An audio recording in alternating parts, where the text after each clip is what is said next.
All right. Good afternoon, North Lake family. I hope you all are having an awesome Friday. It is Friday, and this is our weekly update for today. It's August 7th. I'm excited to be here with you all to kind of share some updates.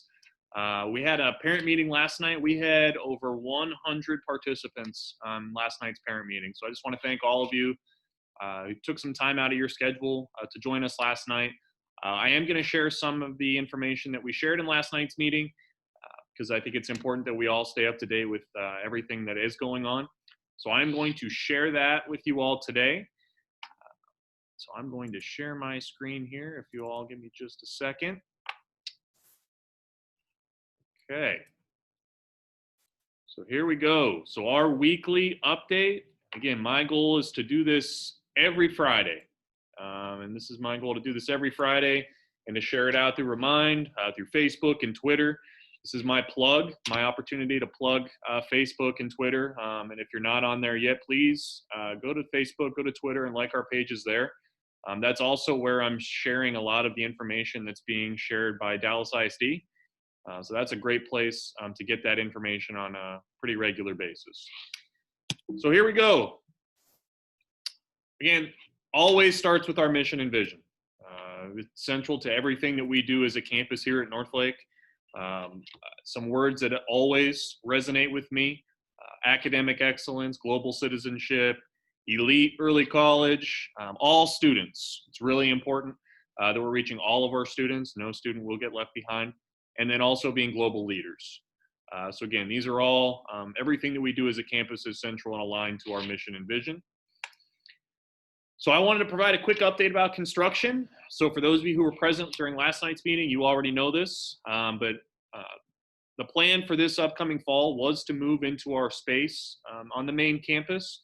This is a drawing of where the space was located in the library. Unfortunately, we had some complications and some things that were outside of our control related to coronavirus and COVID-19 that slowed up construction just a bit. So we will not be able to move to the main campus at the beginning of this school year because our space is not yet complete, as you can see there. So there were some things that happened over the spring and at the beginning of summer that forced them to shut down the work site, which kind of slowed us down a little bit. So best case scenario would be late September. But again, there's no way to control or to predict whether or not, that will still happen. So we're going to do the best that we can to get us there as soon as we can. But with that said, we obviously had to make some plans. We were presented with two options. Really gracious to Northlake College for providing us with these two options. So the first one was to remain at the South Campus, and part of that proposal was that we would have some additional spaces that would be opened up to us. So the multi-purpose room, a large computer lab, and then also one or two additional classrooms, just to ensure that students have enough room and space, during the school day.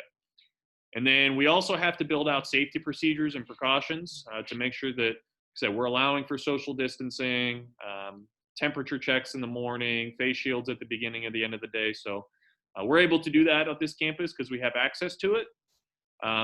Option B was actually proposed to us as a temporary move to the main campus in temporary classrooms, temporary office spaces.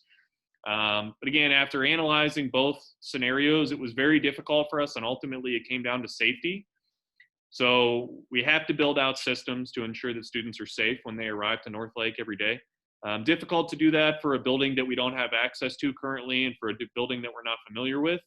There was also some safety and some supervision concerns with this proposal. So the entire campus would be shut down. There won't be any adults there or students there outside of us if we were to have moved. But that wouldn't prevent, a stranger potentially from walking off the street and coming onto our campus, in the building where our students are at every day. So there's just not enough adults to be able to supervise that space. So that was an additional concern. And then also, if our space were to open up and we had to move again, that could potentially impact instruction and create some additional complications. So right now, what we're planning on doing is remaining at the South Campus for at least this fall semester. And then once we get a firm timetable as far as when our space will be complete, we can then make an adjustment and start planning out our move to the main campus. But again, it came back to safety, and then also being able to gain access to additional spaces here kind of solidified the decision to remain here at the South Campus. Some additional rationale, things that I've already mentioned, but again, just too much space without supervision. And it wouldn't have been a true college experience for our students. And I know that that was a big part of recruiting. I know that that was a big part of, the conversation with making this move, but the rec center is shut down. The natatorium is shut down.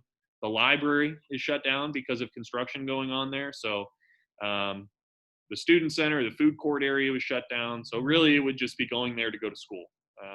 So it wasn't really the experience that we wanted for our students. So that was also part of it. And again, just not having a firm timetable. So we know that we have access to the space moving forward for as long as we need it. That wouldn't necessarily be the case if we moved to the main campus in temporary locations.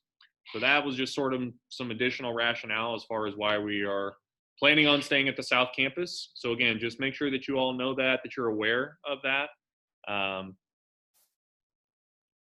So now, did want to touch on enrollment. I've got quite a few emails over the last 48 hours around enrollment processes and procedures. So really, this is your steps, and it's pretty simple. And I know that there are for especially our rising or our incoming ninth graders, we're running into some issues right now, and I'm working with Dallas ISD to get those squared away. But basically, you would go to, and I'll actually walk you through the process here. So this link will take me to, it's dallasisd.org /enrollment. When you're on this website, you're going to click one of two buttons. You're either going to click new K through 12 student if you are new to Dallas ISD. If you're a returning student, you will click returning K through 12 students. Click that button, and then it won't allow me to sign in as a student because I'm not a student, but you would go ahead and you would sign in and then go ahead and complete the enrollment process from here. With all that said, I know it seems pretty simple, but based on the volume of emails I've received over the last 48 hours, I know that we're running into issues. So I did include Ms. Cruz's email address.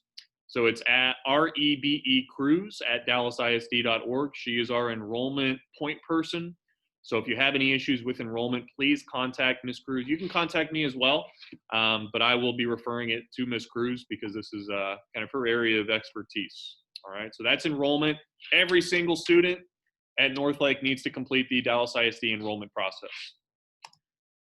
Coronavirus and COVID-19. So you need to go to dallasisd.org/reentry. That is the best place to get resources and information about 2020-2021 school year. Some things that we are going to do as a response to the coronavirus and ensuring that we create a safe and secure environment for our students and teachers, parents, families, and everybody else. So temperature checks will be mandatory for every single adult and student that come onto our campus. And they'll be getting that on buses for the students that ride a bus, but we're also going to be doing that at the doorway here. Students will get a color-coded wristband to indicate whether or not they are clear to enter the building based on their temperature. Students are going to be potted, so that'll help out if there is a situation where we have a positive test or somebody comes up with symptoms.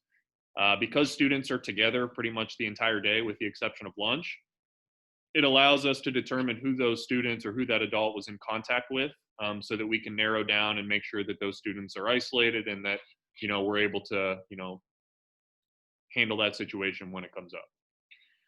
One-way hallways, that's something that we're also exploring.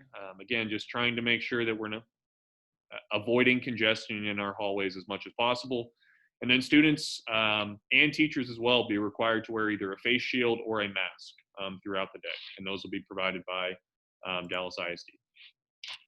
So Dallas ISD is exploring a few different options right now. So the first option is a 100% online option, and that would be for the first 4 weeks. Another option would be sort of a hybrid model where students would report to campus maybe 2 to 3 days per week. But the logistics of both of these plans are still kind of up in the air and a final decision has not yet been made. So we will communicate it out once we know what September 8th is going to look like. And then, we'll kind of move from there and we'll be able to communicate what our plans are. And again, I would expect probably at some point next week, we will have an update. I know we're trying to work on as much data as we can, but that's the situation that we're in right now as it relates to reentry Transportation. So we got a lot of questions last night around transportation and busing. So we still do not have AM and PM, the pickup and drop off times. I did get a soft confirmation today that most of the bus routes that operated and ran last year, the idea is that they're going to remain the same. So if you took a bus last year from a certain school, that bus route should remain the same. If you have a question about a specific route, now I'm not going to share out any of the specific route information until the pickup and drop off times are finalized. If you have a specific question about transportation, I'm just going to refer you to email me. I've answered a few of those emails today, but basically the bus route information that ran last year was still, the plan is for those routes to still be up and running for this upcoming school year. So that's kind of the update that I have related to transportation. But I would say if you have a specific question about a specific school or a specific route, just contact me. That'll be the easiest way to do it. Laptops for upcoming, for 10th grade students, you're going to get brand new laptops on August 19th. We will have more information next week about what that process is going to look like, but it'll be an 8 to 5. So you'll show up. We'll arrange an appointment for you to show up at a certain time. You'll need to bring your old device and we will swap that out for your new one. Some important dates coming up.